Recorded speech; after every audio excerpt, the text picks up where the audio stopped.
प्यारे बच्चों, आप सभी का हमारे चैनल पे बहुत बहुत स्वागत है। जितने भी विद्यार्थी 2025 बोर्ड परीक्षा में गृह विज्ञान का पेपर देने वाले हैं, उनके लिए बहुत ही खास वीडियो लेकर के आ चुका हूँ। और बच्चों, इस वीडियो के माध्यम से मैं आप सभी को 2025 का गृह विज्ञान का एक वायरल मॉडल पेपर लेकर के आ चुका हूँ। और बच्चों, अब की बार 2025 का बिल्कुल ऐसा ही पेपर देखने को मिलेगा जैसा कि आप यहाँ पे देख पा रहे हो। तो बच्चों, जैसे ही आपका पेपर मिलेगा, सबसे पहले करना क्या है, अपना यहाँ पे अनुक्रमांक और अपना यहाँ पे नाम अपने एडमिट कार्ड से मैच करा करके फिलअप कर देना है। और बच्चों, आप यहाँ पे देख सकते हैं, इस पूरे पेपर को देखने के बाद आपका इतना कॉन्फिडेंस बढ़ जाएगा कि आप 70 में 70 स्कोर कर सकते हैं। इस बात की पूरी गारंटी है। तो बिल्कुल ऐसा ही पेपर आप सभी को 2025 बोर्ड परीक्षा के अंतर्गत देखने को मिल जाएगा।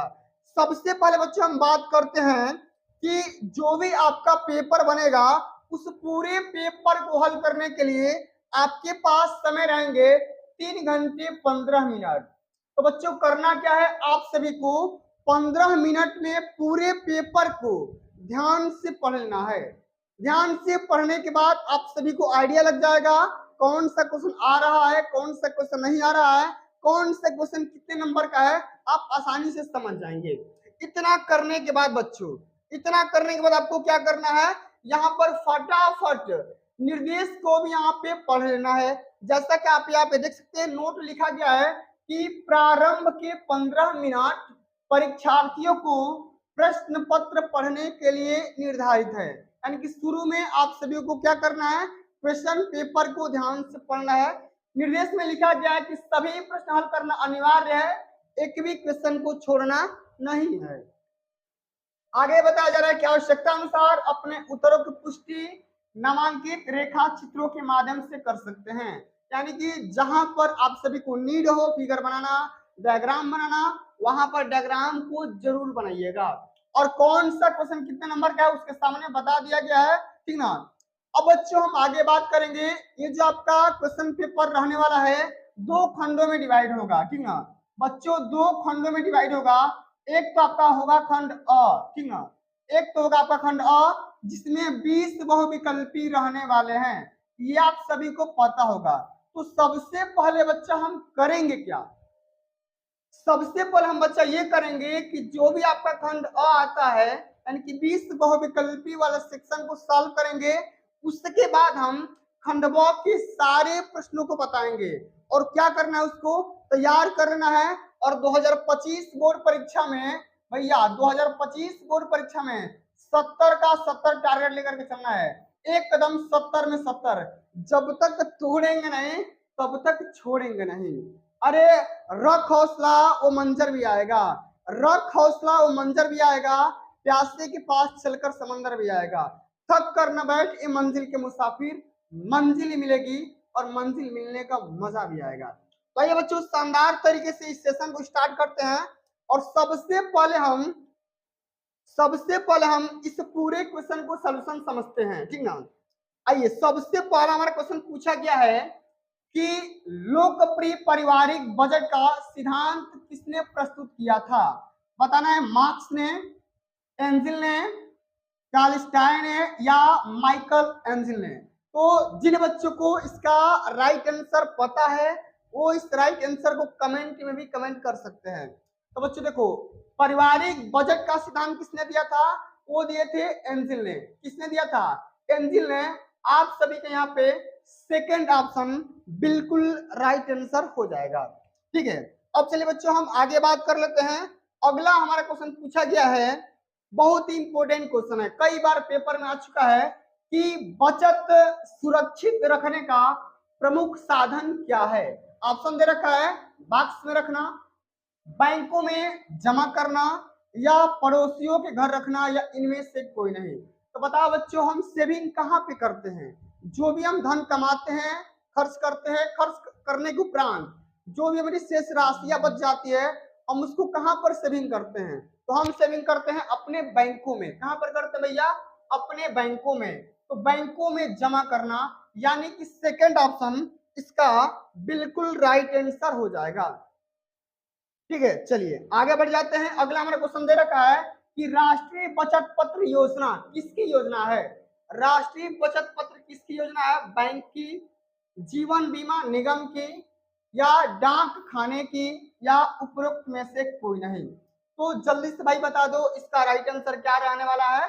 तो राष्ट्रीय बचत पत्र ये जो योजना भैया ये डाक खाने की योजना है। तीसरा ऑप्शन आप सभी का बिल्कुल यहाँ पर राइट आंसर हो जाएगा। आगे हमारे क्वेश्चन दे रखा है कि 2 किलोग्राम चीनी का दाम 90 रुपया, तो 5 किलोग्राम चीनी का मूल्य क्या रहने वाला है? ठीक है, तो भैया देखो 2 किलोग्राम चीनी का दाम, अगर 2 किलोग्राम हम बात करेंगे चीनी का दाम कितना भैया? 90 रुपया। तो अगर हम यहाँ से बोलेंगे भाई 1 किलोग्राम चीनी का दाम निकाल लीजिए तो क्या आएगा भाई? 90/2 आ जाएगा, यानी कि 45 रुपया प्रति केजी आ जाएगा। 45 रुपया प्रति केजी चीनी का दाम निकल करके आ जाएगा। लेकिन भैया आपसे पूछा गया है कि 5 किलोग्राम चीनी का दाम बताओ। तो ये देखो 5 किलोग्राम चीनी का दाम क्या होगा? तो 5 किलोग्राम यानी कि अगर 1 किलोग्राम चीनी का दाम 45 रुपया है तो 5 से गुणा कर दो। ठीक है, इसमें 45 से 5 में गुणा कर दो, कितना आ जाएगा? 225 के प्राक्ष आ जाएगा। ठीक है, आप यहाँ पे देख सकते हैं ऑप्शन नंबर हमारा पहला बिल्कुल राइट आंसर हो जाएगा। चलिए आगे बात कर लेते हैं। इसी प्रकार के क्वेश्चन है कि यदि 1 लीटर पेट्रोल का दाम 70 रुपए और 75 पैसे है तो 15 लीटर पेट्रोल का दाम क्या रहने वाला है? तो कैसे हल करेंगे भैया? हम क्या करेंगे सिंपली 70.75 में हम क्या करेंगे भैया 15 से गुणा कर लेंगे। जब 15 से गुणा कर लेंगे तो हमारा जो ऑप्शन नंबर तीसरा होगा 1061 रुपया 25 पैसा निकल करके आ जाएगा। आप यहाँ से मल्टीप्लाई कर सकते हैं, कोई ज्यादा हार्ड वाली बात नहीं है, आप आसानी से कर सकते हो। ठीक है ना? चलिए अब बच्चों आगे हम बात कर लेते हैं। अगला हमारा question very very most important question है कि कौन सा रोग जल के द्वारा फैलता है? इनमें से कौन सा ऐसा रोग है जो कि जल के माध्यम से फैलता है? अच्छा, 4 ऑप्शन भी दिया गया है, खसरा, हैजा, टिटनेस या प्लेग। तो बताओ बच्चों जल के माध्यम से फैलने वाले रोग का नाम क्या हो जाएगा? तो हो जाएगा हैजा। क्या हो जाएगा? हैजा हो जाएगा। तो जो भी बच्चा ऑप्शन नंबर सेकंड की तरफ मूव कर रहा है इसका बिल्कुल यहाँ पर राइट आंसर हो जाएगा। ठीक है ना? चलिए आगे बढ़ जाएं।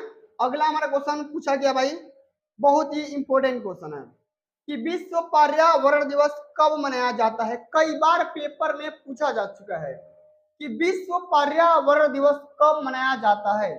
5 जनवरी को, 5 मार्च को, 5 जून को, या 5 जुलाई को?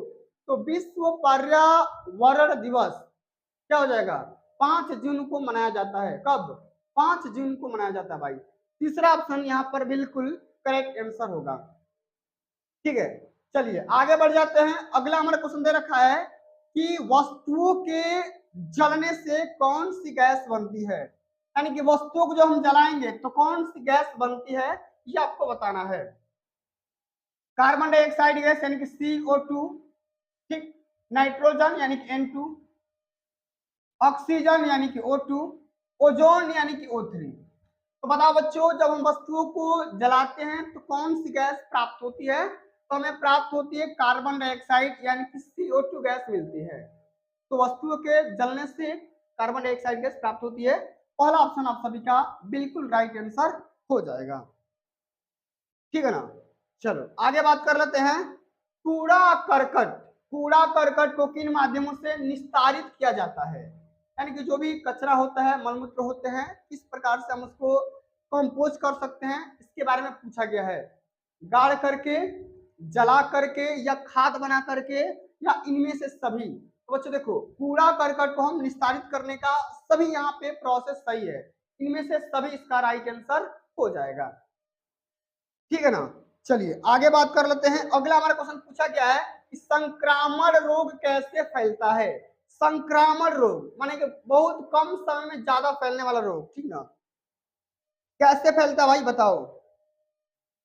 वायु के द्वारा, जल के द्वारा, संपर्क के द्वारा, या इनमें से सभी? बच्चों इसका एग्जांपल आप देख सकते हैं कोरोना। कोरोना क्या था? एक संक्रामक रोग था, वो बहुत ही तेजी के साथ फैल गया, ठीक ना। हवा के माध्यम से फैला, जल से, संपर्क से भी, इसलिए सरकार ने बोल दिया सोशल डिस्टेंसिंग का फॉलो करना है, पालन करना है। इनमें से सभी इसका राइट आंसर हो जाएगा, ठीक है ना। बात समझ में आ रही है। चलिए आगे बात करते हैं। अगला हमारा क्वेश्चन ये पूछा गया है कि घर में सिलाई करने से बचत होती है। अच्छा, घर में सिलाई करने से किस किस चीज की बचत होती है, आप ही बताओ। समय की भाई होती है, सही बात है।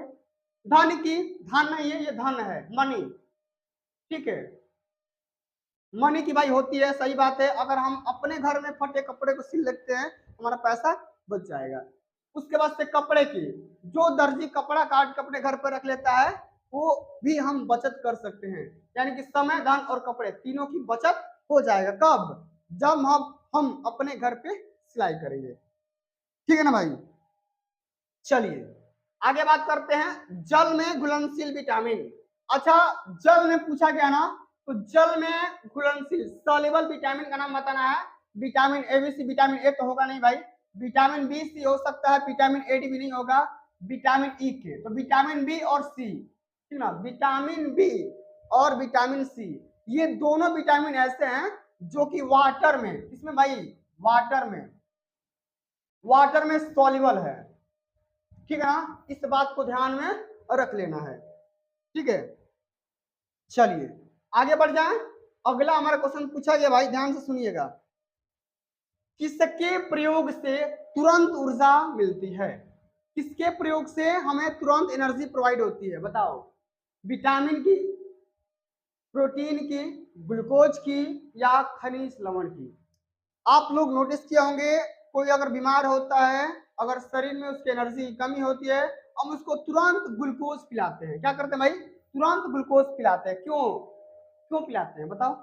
इसलिए पिलाते हैं ताकि सारी जो एनर्जी है तुरंत मिल जाए, संपूर्ण एनर्जी तुरंत मिल जाए। चलिए आगे बढ़ जाएं। अगला हमारा क्वेश्चन पूछा गया बच्चा कि लौह तत्व की कमी से कौन सा रोग होता है? लौह तत्व मतलब लोहे की, यानी कि आयरन। और हम बात करेंगे भाई आयरन, ठीक ना। अगर अगर हम ये बोलेंगे भाई आयरन की कमी से कौन सा रोग होता है, एनीमिया, रतौंधी, मेरेस्मस या टाइफाइड, इसमें हो जाएगा एनीमिया। क्या हो जाएगा भाई? एनीमिया हो जाएगा। और आप सभी को पता होगा कि ये जो आयरन है अपने हमारे जो ब्लड होता है हीमोग्लोबिन में पाया जाता है। इस बात को आप लोग ध्यान में रखिएगा, ठीक है। चलिए आगे बढ़ जाएं। अगला हमारा क्वेश्चन बच्चा ये पूछा जा रहा है कि मानव शरीर में फेफड़ों की संख्या कितनी होती है? जो हमारा ये शरीर है, इस बॉडी में जो फेफड़ा है, लंग्स, ठीक है, इस फेफड़े की संख्या कितनी होती है? 1, 2, 4 या 5? तो मानव शरीर फेफड़ों की संख्या होती है 2। कितना होता है भाई? 2 होता है। इस बात को ध्यान में रखना है। चलिए अगला हमारा क्वेश्चन पूछा गया है कौन सी वस्तु का प्रयोग अस्थिभंग में अधिक रक्त स्राव को रोकने के लिए किया जाता है? अच्छा, रक्त स्राव, रक्त स्राव का मतलब क्या होता है भाई? बीपी। मतलब अगर ब्लड बह रहा है उसको रक्त स्राव बोलेंगे, ठीक ना। बर्फ का प्रयोग, टूर्निकेट का प्रयोग, रुई से दबाना, या इनमें से कोई नहीं? अगर मान लो कोई व्यक्ति है भाई, ठीक है, कोई व्यक्ति है, इसका कहीं हाथ कट गया, अगर इसका हाथ कट जाएगा तो हम क्या करेंगे? ब्लड को रोकने की कोशिश करेंगे ना। ब्लड की रोकने की कोशिश करेंगे, टूर्निकेट का इस्तेमाल करेंगे, पट्टी लगा देंगे ताकि ब्लड जल्दी से कंट्रोल हो सके और अनावश्यक ब्लड शरीर से बाहर ना जाए, ठीक है। चलिए आगे बढ़ जाते हैं। अगला हमारा क्वेश्चन ये पूछा गया बच्चा, ध्यान से सुनिएगा, इंपॉर्टेंट क्वेश्चन है, ये कृत्रिम है। कृत्रिम विधि से सांस कब दिलाई जाती है? अच्छा, हम सांस दो तरीके से ले सकते हैं। एक तो लेते हैं प्राकृतिक से, अभी जो मैं ले रहा हूं ये नेचर के माध्यम से ले रहा हूं। लेकिन बाई द वे होता क्या है, कभी कभी एक्सीडेंट होने से या तबीयत खराब होने की वजह से सांस इंसान प्रॉपर ले नहीं पाता इंसान, ठीक है। उस कंडीशन में होता क्या है, उसको कृत्रिम श्वसन, यहाँ पर नाक पर सांस नली लगा दी जाती है, ठीक ना, जिसके माध्यम से वो सांस ले पाता है। ये कंडीशन कब कब आती है आपको बताना है। जल में डूबने पर, सही बात है, अगर कोई इंसान जल में डूब जाता है तो प्रॉपर तरीके से नेचुरली वो सांस नहीं ले पाता है, इसलिए हम सांस नली उसके नाक में लगा देते हैं। फिर फांसी लगने पर, ठीक ना, फांसी जब लगाता है भाई इंसान का दम घुट जाता है, वो नाक से सांस नहीं ले पाता है। इस कंडीशन में भी हम क्या करते हैं, कृत्रिम विधि के माध्यम से हम सांस दिलवाते हैं उसको। ठीक है, उसके बाद अगला विधि है दम घुटने पर। इस तीनों कंडीशन में यानी क्या हो जाएगा, इसका जो राइट आंसर हो जाएगा तीनों अवस्थाओं में, तीनों कंडीशन में हम सांस दिला सकते हैं। कौन सा विधि के माध्यम से, कृत्रिम विधि के माध्यम से। चलिए आगे बढ़ जाएं। अगला हमारा क्वेश्चन पूछा गया बाबू कि बर्फ की टोपी का प्रयोग हम कब करते हैं। बर्फ की टोपी का प्रयोग कब किया जाता है, तेज ज्वर में, तीव्र वेदना में, हड्डी टूटने पर या मोच आने पर। जल्दी जल्दी बताइए, बर्फ की टोपी का प्रयोग कब किया जाता है। तो हम करते हैं तेज ज्वर में। कब करते हैं, तेज ज्वर में। जब इंसान को ज्यादा बुखार हो जाए तो हम क्या करते हैं, उसके सर पे बर्फ का सिकाई करते हैं। क्यों करते हैं, टेम्परेचर को कम करने के लिए। जो भी हमारा बॉडी का टेम्परेचर बढ़ जाता है उस टेम्परेचर को कंट्रोल करने के लिए, कम करने के लिए हम क्या करते हैं, बर्फ की टोपी का इस्तेमाल करते हैं। इस बात को ध्यान में रखिएगा, कई बार पेपर में आ चुका है। चलिए आगे बढ़ जाएं। अगला हमारे क्वेश्चन पूछा गया बाबू कि गर्म सेक किन अवस्थाओं में दी जाती है। अब देखो ये गर्म सेक बोला जा रहा है, ठीक है। तो गर्म सेक किन अवस्था में दी जाती है, तीव्र दर्द में, तीव्र ज्वर में, स्पंज करते समय या इनमें से कोई नहीं। तो गर्म सेक हम करते हैं तीव्र दर्द में। इसको करते हैं तीव्र दर्द में करते हैं, ठीक है। जब इंसान का बॉडी ज्यादा पेन करता है, दर्द होता है, मसल्स में दर्द होता है, हम क्या करते हैं, उसकी सिकाई करते हैं। क्या करते हैं, सिकाई करते हैं, ठीक है। चलिए आगे बढ़ जाते हैं। अगला हमारा क्वेश्चन पूछा गया है, बहुत ही ज्यादा इंपॉर्टेंट क्वेश्चन है। एक सामान्य व्यक्ति का तापक्रम कितना डिग्री फ़ारेनहाइट होता है। चूंकि फ़ारेनहाइट में पूछ दिया है, सेल्सियस में पूछा होता तो आप लोग बता दिए होते 37 डिग्री सेंटीग्रेड। ये तो होता है सेल्सियस में, ठीक है।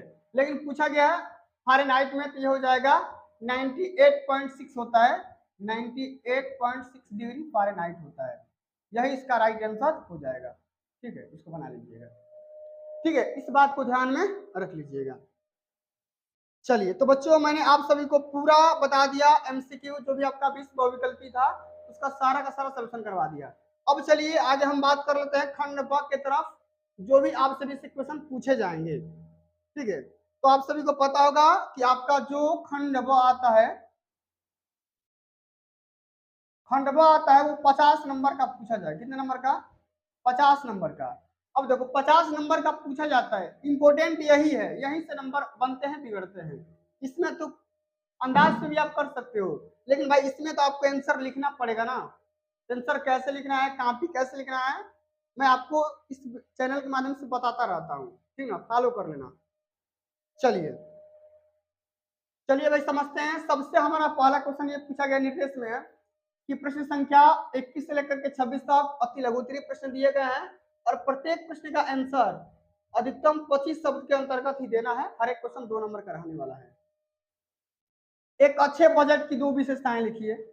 अच्छा, जब भी हम बजट बनाते हैं, पारिवारिक बजट बनाते हैं, तो उसकी कुछ ना कुछ विशेषताएं होनी चाहिए, ठीक ना। क्या क्या विशेषताएं होनी चाहिए उसके बारे में 2 विशेषता लिख देना है। आपका 2 नंबर यहाँ से सॉरी मिल जाएगा।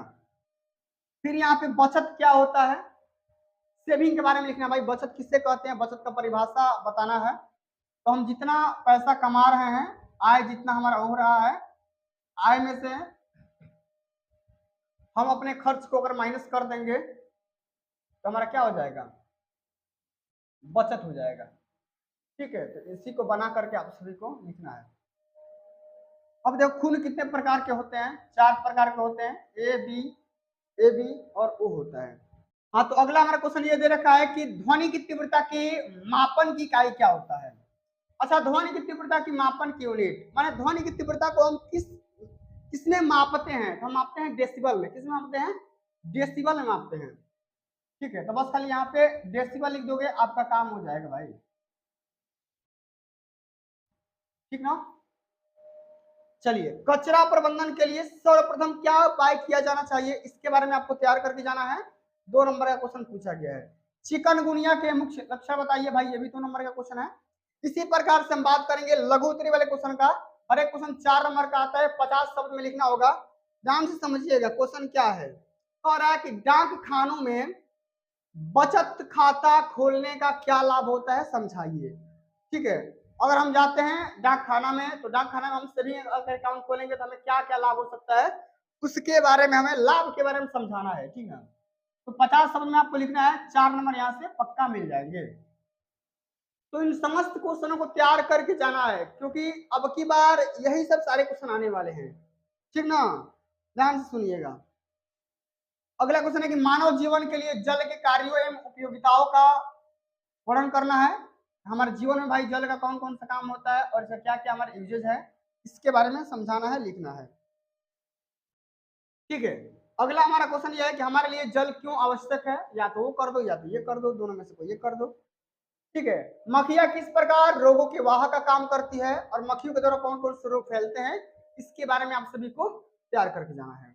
या ये भी कर सकते हैं कि पर्यावरण संरक्षण के लिए जनता को कैसे जागरूक किया जा सकता है, इसके बारे में आप सभी को लिखना है।